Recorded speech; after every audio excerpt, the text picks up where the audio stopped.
Welcome to the Under the Covers channel. I'm Francesca, and I am here today to share with you 5 mysteries and thrillers that are set in the winter, which are perfect to read right now if you're looking for something with a little bit more thrill, but still maintaining a seasonal vibe. And if you're doing the Romanceopoly Reading Challenge with us this year, these are perfect books to read for the Frosty Bistro prompt. I also wanted to take this opportunity to let you guys know that we have launched a new blog that is all things mystery, and you can find all book recommendations, movies, TV shows, and even podcast recommendations at mysterylandia.com. In fact, I'm going to leave a couple of blog posts where you can find more cozy mysteries and thrillers that are set in the winter that you can check out for the season. But if you're ready, let's get started right now with those recommendations.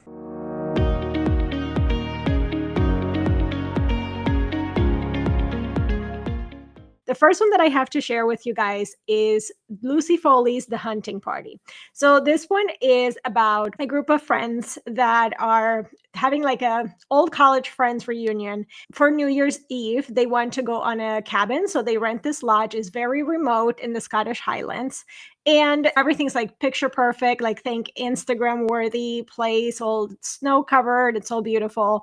And snow starts piling up, so there is a bit of a snowbound trope there as well.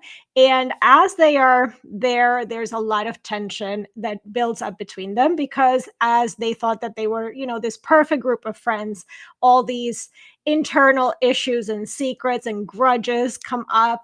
And on New Year's Day, one of them turns up dead. So, of course, any one of them could have been the killer because they've now figured out that there's all these issues between them. So they have to figure out who it is before they all end up dead.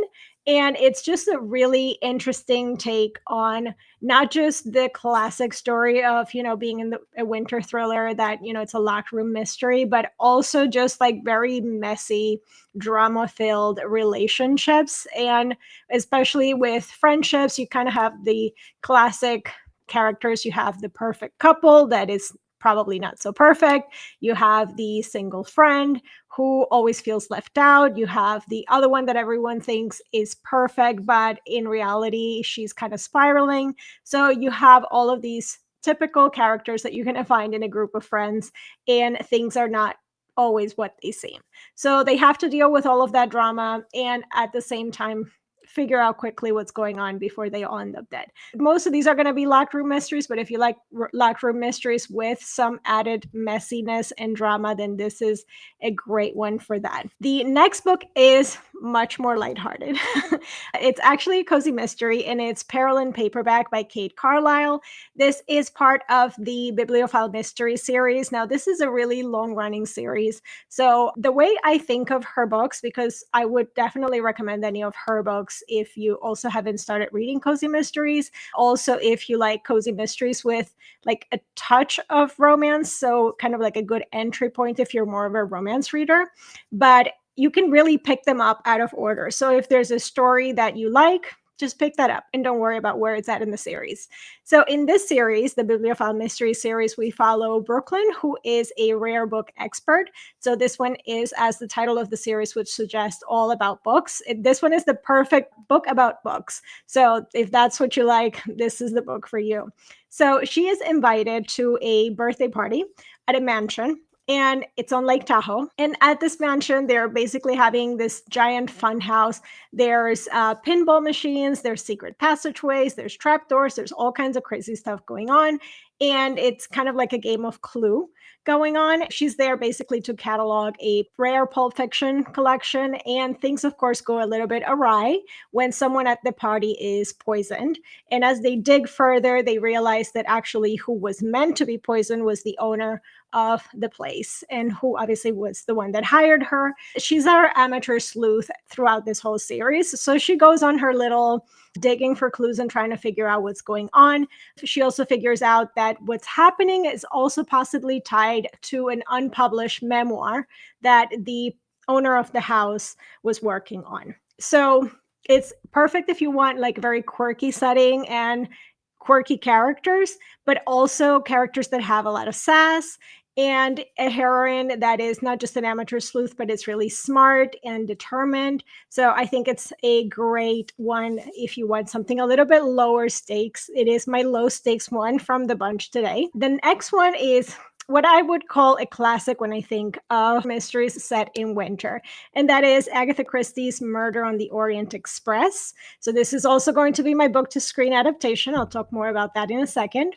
So I feel like you really can't talk about winter mysteries without talking about this book. I've been a fan of Agatha Christie since I was a kid, and this is one that I've reread many times. Now, I think that this is a great classic locked room mystery, except it's not a locked room. They're in a train, and this train is stuck in a snowdrift. So, another thing, this is part of the Hercule Poirot series, which I actually really love the books in this particular series. So, one of my favorites. Everything is very glamorous in this train. He boards the train, and everything's, everything very luxurious, and everything's great until, of course, there's a murder that happens, and they find this shady businessman that has been stabbed multiple times in his locked cabin. So, of course, who did it? And being that Poirot is there, he's able to, of course, start investigating while they are stuck in the middle of a snowdrift.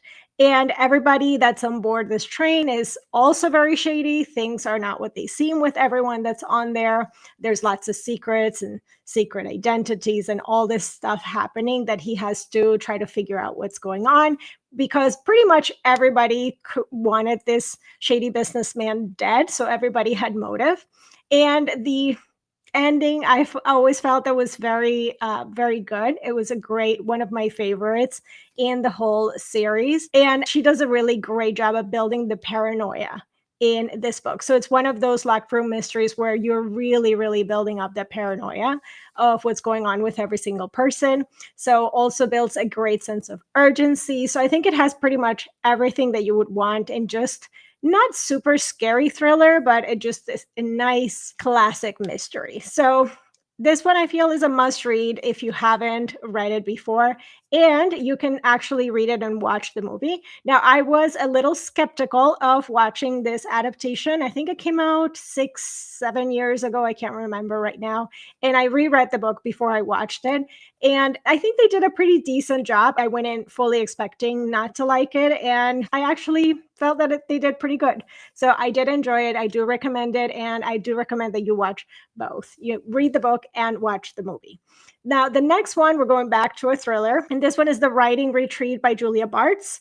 It's a psychological thriller. It's a little bit wild, so it's another one where you're kind of in the theme of books and writers. Main character is Alex, struggling writer, and gets a golden ticket to attend a month-long retreat at an estate that is run by her idol, who's a feminist horror author. And another person that's going to be at this retreat is her ex-best friend and current rival. And at the start, everything seems to be going great. But of course, the main author that is hosting the retreat is quite intense, and she puts off this challenge that basically everybody has to finish writing a novel by the end of the month, and the best one is going to win a 7-figure publishing deal. So everything is very intense because of that, and kind of like that competition of that. But then things also get even more weird when certain things start happening. So it feels very much like a bunch of mind games are happening, and there's a lot of tension as well between the complicated relationships between our main characters, of course, the ex-best friend, the struggling writer protagonist, and the feminist horror author that is hosting the retreat. So lots of tension between all of these, and then this overarching mystery as well. And they are, of course, in a snowy, isolated setting, which also adds to the claustrophobia of the story. So I think if you like unreliable narrators and more of the dark psychological thrillers, this one is a great option for you. And then the last one that I have for you guys is One by One by Ruth Ware. So Ruth Ware is one of my favorite mystery thriller authors. And one of the reasons that I always enjoy her books, in my opinion, is that I find a lot of commonalities with her writing and Agatha Christie's writing. So I have always really enjoyed her stories. And this one is basically the classic murder mystery story, but it does have a tech startup drama going on in this one, which I find really interesting. I really love how she mixes technology with some of her stories. So this one is set at a luxurious ski chalet in the French Alps. And the team for this tech startup is having a corporate retreat for their app. So on paper, everything's going great. Everything's wonderful. There's beautiful scenery, gourmet food, everything's great. And then there's an avalanche, and they basically get cut off from the outside world. All communication is cut off. And of course, one of them disappears. So the tension is super high in this book. Everyone pretty much has their own agenda. You have the people that are trying to save their jobs. You have the people that want to figure out how to sabotage the team. And the body count starts to rise. So one of them has to be the killer. So it's a very remote setting with the snow. So of course adds that isolation, and everything feels like could be a potential death trap.